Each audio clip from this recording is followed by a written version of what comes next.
Today we're looking at parallel lines and transversals and some unique relationships between angles that occur when we have parallel lines cut by a third line, which is a transversal.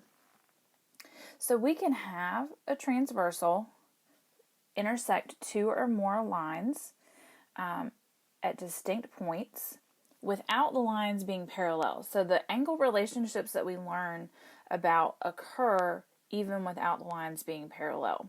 There's a special caveat that occurs that we talk about when the lines are parallel. So one thing that we want to make sure that we think about and are aware of is interior and exterior. When we refer to the interior, we're talking about the region in between the two lines that are being intersected. So on this diagram, this section would be the interior. And so the angles, there's 4 angles there that would be in the interior. So we're looking at the angles that are created by the intersection. The exterior would be the part outside. So when you think about just about the meaning of the word interior is inside. Exterior means outside. So here would be the exterior areas of that lines and transversal diagram. So you can number those angles. Again, anything inside the green would be an interior angle. Anything with the pink would be an exterior. So hopefully you've seen some of these relationships before, and this is just review. In this diagram here, line R would be our transversal. There's four angles that are alternate interiors. We have 2 pairs that you could list. So you could either mention 2 and 6. So again, we have the interior. That's where 2, 3, 6, and 7 are. 1, 8, 4, and 5 are on the exterior. Corresponding angles are going to be in the same relative location. So they're going to be above the line, below the line, and then to the right or left of the transversal. So on this diagram, 1 and 3 would be corresponding, 2 and 4 would be corresponding, 8 and 6, and 5 and 7. Same side means same side of the transversal, and then the interior. So on this diagram, 2 and 3 would be same side interior, and 6 and 7 would also be a pair of same side interior. Alternate exterior, again, alternate tells us they're on different sides of the transversal, and they're going to be in the exterior, so it would be 1 and 5 and 4 and 8 on this diagram. So recognizing the types of angles and knowing the types of angles and the names is something that you learned in middle school, so hopefully that was just some review. The other thing that you learned about were the relationships that occur when we have parallel lines and transversals. So it's really important that we make sure we understand that these rules only apply to parallel lines because we're going to get into proofwriting.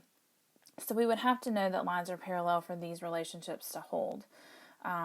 So alternate interior angles are going to be congruent when lines are parallel. So again, on this picture, things like 3 and 5, 4 and 6, 11 and 13 would be congruent, 12 and 14 would be congruent.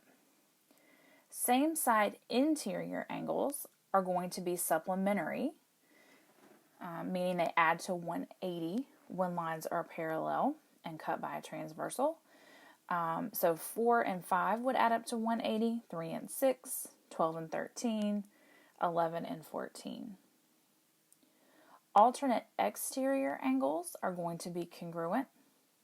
So on this diagram, 1 and 7, 2 and 8 would have the same measure, 9 and 15, and 10 and 16. Same side exterior angles, again, are going to be supplementary. So if you see the pattern here, alternate angles are congruent, same side angles are supplementary. So on this diagram, angles 1 and 8 would add to 180, 2 and 7, 9 and 16, and 10 and 15. And then the last one would be corresponding angles. Corresponding angles are congruent when lines are parallel. So 1 and 5, 2 and 6, 4 and 8, 3 and 7, 9 and 13. So there's several pairs there that would be congruent angles. So again, it's really important that we make sure we remember corresponding angles are congruent. They both start with the letter C. Alternate interior, alternate exterior are congruent.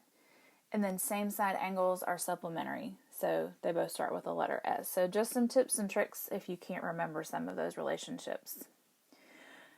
So the way that we'll apply this in this course will be finding angle measures. And there's some other relationships that we know and understand. So we have vertical angles. So if I looked at this diagram here, I would know that angle 1 is going to be 65 degrees because it's vertical. So vertical angles are also congruent. So any angle that is corresponding to the 65, so angle 4 would also be 65 degrees. Angles 1 and 7 are corresponding, so they have the same measure, so 7 would also be 65 degrees. And then we could use the relationship of either a linear pair, so two angles that sit on the same line have to add to 180 degrees. So angle 2 and the one marked 65 have to add to 180 degrees, which means that angle 2 would be 115 degrees. Angle 3 would be 115 because it's vertical with angle 2, so they have to have the same measure. 5 is corresponding to angle 2, so it would be 115. And then angle 6, which is vertical to angle 5, is corresponding to angle 3. So there's lots of different relationships that you can pull from. There's not always going to be one single answer when we start to think about proving things geometrically. The one thing that we have to make sure we're very aware of is that we can't make an assumption. So they're telling us with these little lines here that they're parallel. So I have to know lines are parallel before I can start to apply some of these rules. So you always want to be looking for those arrows or some kind of statement that tells you that lines are parallel. In example B, if we look at angle 5 is a linear pair with the one that's marked 120, which means they have to add to 180. So angle 5 would be 60 degrees. Again, we have two lines, so even though this is really a ray, because that only extends on one end, geometrically that line would continue. So there's our two lines, and then this is the transversal. 2 and 5 are corresponding angles, which means that 2 would also be 60. 4 is vertical with angle 2, so they have to have the same measure, so these would be 60 degrees. And then angle 1 is corresponding with angle 5, so they would have the same measure. Angle 1 is corresponding with the one that's labeled 120.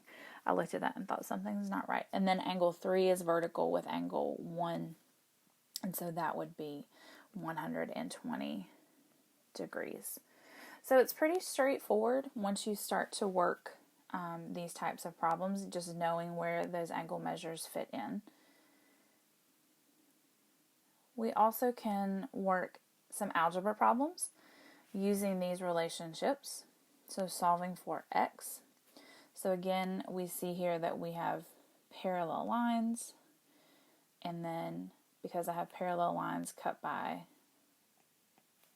a transversal, we know that we can apply some of our relationships. So I have same side interior angles. They're on the same side. They're inside of that quadrilateral, which means that they are going to add to 180.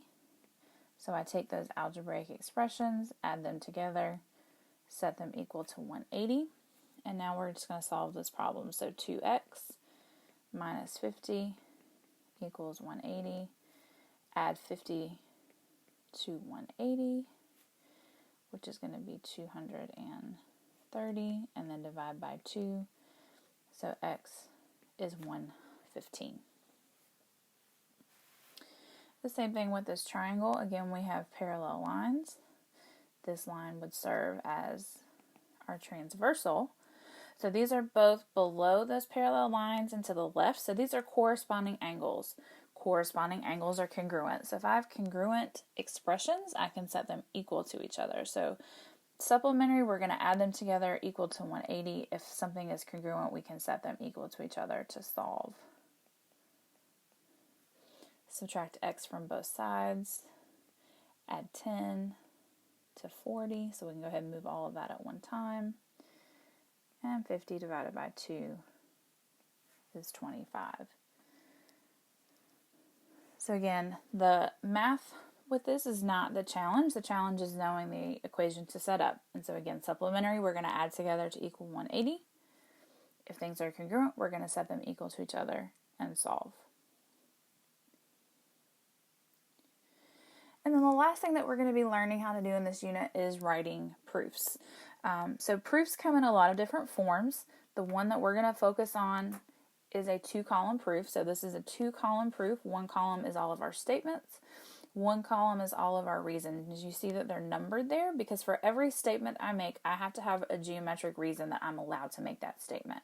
And some of them are a little kind of intuitive and things that we don't really think about that we take for granted. But when we write a proof isn't for us. A proof is showing somebody else basically that we know what we're talking about. And so we have to give some of those kind of general or silly statements, it feels like sometimes, but that's kind of just our mathematical rules that have been set forth that we follow. So anytime that you start with a proof, you're going to be given some information, and that's going to be the first thing that goes into your proof is always your given statement. So they tell us here that lines A and B are parallel, and then we see that we have a transversal there creating some angles. And they want us to show that angle 1 and 8 are supplementary. Now we know that those are alternate exterior angles, and so this is actually how all of the things that we assume are true have come to be. So, back in ancient Greece, they sat down and they proved all of these things, and now we just assume they're true. But we're actually going to show why this is true. So we're given that the lines are parallel. So because that is true, then we can say, well, angle 1 is congruent to angle 5 because corresponding angles are congruent. Now, you might ask, well, why can I assume that's true, but I can't assume that the other? So corresponding angles are congruent is a theorem. It's a relationship that we assume is true that I don't actually have to prove is true. So we have some things that we just kind of just have to assume before we're allowed to assume before we can make other statements. So corresponding angles are congruent. And then you'll notice that the next step, it's still the same angles, but the difference is m. So that m means measure. So congruency and equality in measurement are actually two different things. When we talk about congruency, we're talking about the shape. If we talk about the measure, then we're talking about the numerical value that we assign. So we actually have to have a second statement that says that because they are congruent, I know that their measures are equal, and that's simply the definition of congruent. So again, that's kind of one of those intuitive things that we have to include in a proof.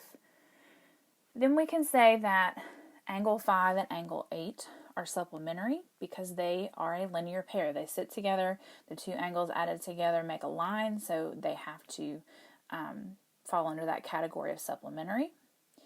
We know that supplementary means I can add the angles together and they equal 180. So we're going from that general step to a more specific equation. So the definition of supplementary says I can add them together and they equal 180. And then in step 6, they take out the measure of angle 5 and put in the measure of angle 1. And the reason we can do that is because back in step 3, and this is why this is important, we said that the measure of those two things were the same.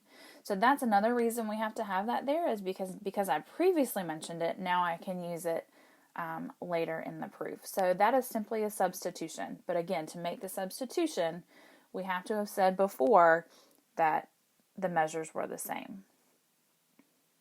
And then because now I've added them together and shown that they're equal to 180, then that means that they're supplementary. So again, it can be a little tedious. If you're not really, we don't really study logic like you would study logic and how things flow like you would study in college. And when I took geometry in high school, we actually studied logic, which is why I would say, oh, we have to have statement 3 before I can make statement 6. We don't really spend that much time with it in high school anymore, but we do need to at least understand what this looks like and be able to maybe match some reasons with some statements, even if you can't get to the point where you can actually write the entire proof yourself.